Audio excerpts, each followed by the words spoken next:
ও আজকে আমার কাছে আছে হচ্ছে ফর্মুলা মিল্ক আর হচ্ছে এই যে মায়ের দুধ।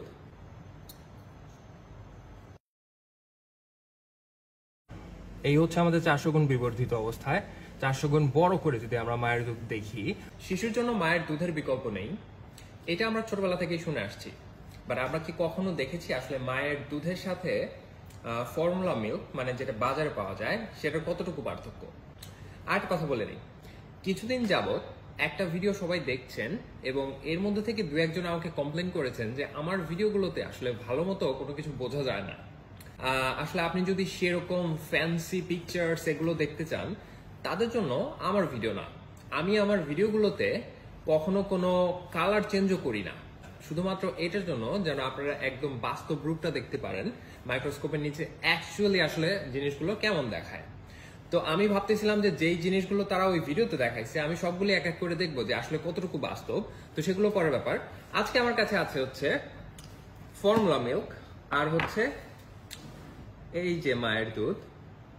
এটা হচ্ছে আমার একটা রিসার্চের, তো আমি এটাকে এই জন্য হচ্ছে যেন নষ্ট না হয় তাই আইসের মধ্যে রাখছি। তো প্রথমে আমরা ফর্মুলা মিল্কটা বানাই নিচ্ছি। আমরা প্রথমে নিচ্ছি মায়ের দুধ যেটা সেটা।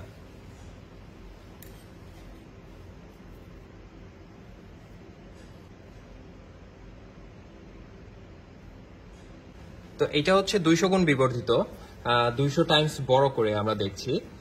এই বড় বড় জিনিসগুলো হচ্ছে ফ্যাট গ্লোবিউল, এগুলো ফ্যাট। ফ্যাট মানে হচ্ছে ভালো চর্বি, যেটা হচ্ছে আমাদের ছোট্ট বাবুদের জন্য খুবই উপকারী।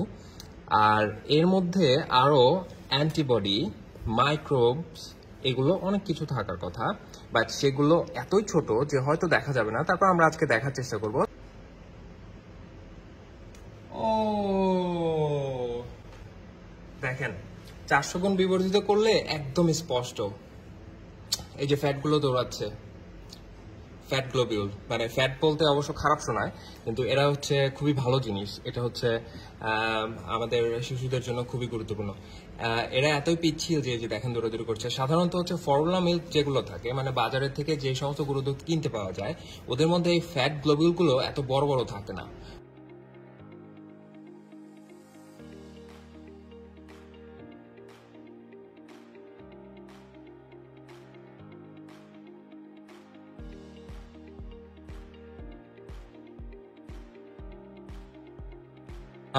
আমরা দেখতে চেষ্টা করছি যে এখানে কোনো মাইক্রোবস দেখা যায় কিনা। এই যে হ্যাঁ, সম্ভবত এরা সম্ভবত মাইক্রোবস। এরা হচ্ছে খুবই জরুরি। এরা হচ্ছে আমাদের শিশুদের যখন ওরা প্রথমে জন্ম নেয় এদের শরীরে কিন্তু রোগ প্রতিরোধ ক্ষমতার জন্য যে সমস্ত আমাদের মাইক্রোবস দরকার হয় আমাদের ইন্টেস্টিন এবং হচ্ছে সব জায়গাতেই আসলে এই মাইক্রোবস গুলো একটু খেয়াল করলেই দেখবেন যে এরা হচ্ছে এদিক সেদিক নড়াচড়া করছে। এই যে কালো একটা এদিক সেদিক নড়াচড়া করছে, এদিক সেদিক নড়াচড়া করছে এই কালোগুলো। এইটার দিকে খেয়াল করেন, এই যে এইটা। এরা সম্ভবত মাইক্রোবস, যদিও আমি 100% শিওর না। তো এরা হচ্ছে আমাদের শিশুদের ইমিউন সিস্টেম তৈরির জন্য, ইমিউন সিস্টেমকে বুস্ট করার জন্য এরা খুবই খুবই গুরুত্বপূর্ণ। এরাই হচ্ছে মেইনলি যে জিনিস যেটা আপনি হচ্ছে ফর্মুলা মিল্কে পাবেন না, বাজার থেকে কিনা গরু দুধে এগুলো আপনারা পাবেন না।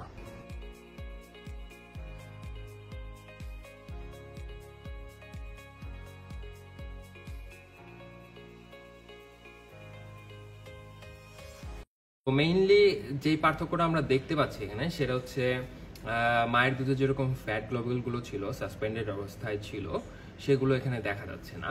এটা সম্ভবত এই গরু দুধটা সম্ভবত হচ্ছে লো ফ্যাট গরু দুধ। যাই হোক, আর এর থেকে গুরুত্বপূর্ণ ব্যাপার হচ্ছে আমাদের মায়ের দুধে সাধারণত মাইক্রোবস থাকে। আপনারা এখানে কিন্তু কিছুই নড়াচড়া করতে দেখতে পাচ্ছেন না, বাট মাইক্রোবসগুলো হচ্ছে আমাদের শিশুদের জন্য খুবই খুবই গুরুত্বপূর্ণ, তাদের ইমিউন সিস্টেমকে জাগ্রত করার জন্য, ইমিউন সিস্টেমকে শক্তিশালী করার জন্য। আর মা সারা জীবন শরীরের মধ্যে যে সমস্ত অ্যান্টিবডিগুলো তৈরি করেছে সারা জীবনে সেগুলো থেকেও অনেকটা অ্যান্টিবডি আমাদের শিশুদের শরীরে যায় বুকের দুধের মাধ্যমে। তখন হচ্ছে তাদের শরীর আমাদের পারিপার্শ্বিক বিভিন্ন কিছু থেকে, বিভিন্ন জিনিসপত্র থেকে আমাদের শিশুদেরকে প্রোটেক্ট করে। তো এই হচ্ছে মূল পার্থক্য। আমাদের আরেকটা প্রশ্ন কিন্তু থেকেই গেল, এই মায়ের দুধ নিয়ে আমরা কি গবেষণা করছি। একটা সহজ উদাহরণ দিয়ে প্রথমে বোঝাই নেই ব্যাপারটা। ধরেন একজন মা, তিনি তার শিশুকে দুধ খাওয়ান, তিনি ইটের ভাটাতে কাজ করতে গেলেন। তো সেখান থেকে তিনি কিছু কিছু এমন জিনিস তার নাক দিয়ে ঢুকলো বা তিনি নিঃশ্বাসের সাথে নিলেন, অথবা ইটের ভাটা না হয়ে যে কোনো কোল মাইনিং এর কোনো একটা জায়গা হতে পারে। ধরে নেন তিনি নিঃশ্বাসের সাথে যদি কোনো টক্সিকেন্ট নেয় বা এমন কোনো একটা কিছু তিনি শ্বাস প্রশ্বাসের সাথে নিচ্ছেন যেটা আসলে শরীরের জন্য ক্ষতিকর, কিন্তু তিনি একজন পূর্ণবয়স্ক মানুষ হওয়াতে তার শরীরে ক্ষতির প্রভাবটা সেরকম পড়ছে না। কিন্তু তিনি যেহেতু তার শিশুকে দুধ খাওয়াচ্ছেন, তার শরীর থেকে সেই টক্সিকেন্টের একটা অংশ যদি দুধে চলে যায়, শিশুটা তো খুবই ছোট, তার রোগ প্রতিরোধ ক্ষমতাও ভালো মতো তৈরি হয় নাই। তো সেই টক্সিকেন্টটা যদি মায়ের শরীর থেকে বুকের দুধের মাধ্যমে শিশুর শরীরে যায়, তাহলে কিন্তু শিশুর জন্য বিশাল বড় একটা ক্ষতির ব্যাপার হয়ে দাঁড়াতে পারে। তো তাহলে ব্যাপারটা কি দাঁড়ালো, আমরা যদি মায়ের দুধের মধ্যে কি কি জিনিসপত্র আছে, কি খেলে কোন জিনিস বেড়ে যায়, কি শুকলে কোন জিনিস বেড়ে যায়, কোন জিনিস কমে যায়, এগুলো যদি আমরা জানতে পারি, সেই জিনিসগুলো শিশুর শরীরে কিভাবে কাজ করছে, ভালো করছে না মন্দ করছে, সেগুলোও জানতে পারবো। সেগুলো যদি জানতে পারি, তাহলে মাকে গিয়ে বলতে পারবো, মা আপনি যখন শিশুকে দুধ খাওয়াবেন তখন এই এই জিনিসগুলো খাবেন না বা এই জিনিসগুলো বেশি খাবেন। আচ্ছা আপনারা বলেন তো, কোন জিনিস খেলে মায়েরা সাধারণত বেশি পরিমাণে দুধ তৈরি করতে পারে এবং শিশুকে খাওয়াতে পারে? এই জিনিসটা আমরা কিভাবে জানলাম? এটা তো এই গবেষণা করেই বের হয়েছে। তো এরকম আরো অনেক অনেক গবেষণা আছে। তো আমার গবেষণা তো হচ্ছে কিডনির উপর, এটা আপনারা অনেকে এর মধ্যে জেনে গেছেন। তো কিডনি যদি খারাপ হয়ে যায় তাহলে হয় কি, কিডনির কাজ কি? কিডনির কাজ হচ্ছে শরীর থেকে বিষাক্ত পদার্থ বের করে দেয়া। আমাদের দৈনন্দিন জীবনে যে সমস্ত টক্সিনস বা বিষাক্ত পদার্থ তৈরি হয় আমাদের খাবার থেকে আসে। মাংস খেলে ক্রিয়াটিনিন তৈরি হয় শরীরে, সেই ক্রিয়াটিনিনকে পরিষ্কার করে কিডনি। আপনার কিডনি যদি ঠিক না থাকে, কিডনির কাজকর্ম ঠিকঠাক মতো যদি না চলে, তাহলে কি হবে? আপনি মাংস খাবেন, শরীরের রক্তে ক্রিয়াটিনিন বাড়তে থাকবে, কিন্তু কিডনি পরিষ্কার করতে পারবে না। তাহলে কি বাড়তেই থাকবে, বাড়তেই থাকবে, রক্তের মধ্যে বেড়ে যাবে অনেক। তখন আপনি ডাক্তারের কাছে যাবেন, ডাক্তার বলবে যে এই টেস্ট করেন। তখন আপনি হচ্ছে ক্রিয়াটিনিন টেস্ট করে দেখবেন যে আপনার রক্তে অনেক ক্রিয়াটিনিন। তখনই আপনি বুঝতে পারবেন যে হচ্ছে আপনার কিডনি কাজ করছে না। এটা হচ্ছে একটা উদাহরণ। নতুন টক্সিন আমরা আইডেন্টিফাই করেছি, এরাও কিডনি খারাপ হলে এরাও রক্তে বেড়ে যায়, আর এরা হচ্ছে ক্রিয়াটিনিন থেকেও খারাপ।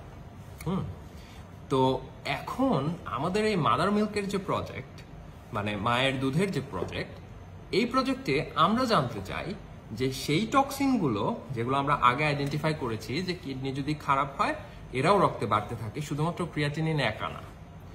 তো এই মাদার মিল্ক প্রজেক্টের কোয়েশ্চেন হচ্ছে যে এই টক্সিনগুলো কি শুধু রক্তেই বাড়ে নাকি মায়ের দুধের মধ্যেও যায়, যেটা শিশু যদি খায় তাহলে কিন্তু খুবই খারাপ অবস্থা হবে। তো এইটাই হচ্ছে মূল ব্যাপার। এরকম আরো অনেক অনেক প্রজেক্ট আছে, অনেক অনেক বিজ্ঞানীরা কাজ করছেন এই সমস্ত প্রজেক্টে। তো মাদার মিল্কটা হচ্ছে বিশাল বড় একটা ফিল্ড, এখানে আসলে গবেষণার অনেক অনেক জিনিস আছে। তো যাই হোক, আজকে এই পর্যন্তই। ভালো থাকবেন সবাই, আপনাদের মন্তব্য জানাতে পারেন, জানালে খুশি হব। আসসালামু আলাইকুম।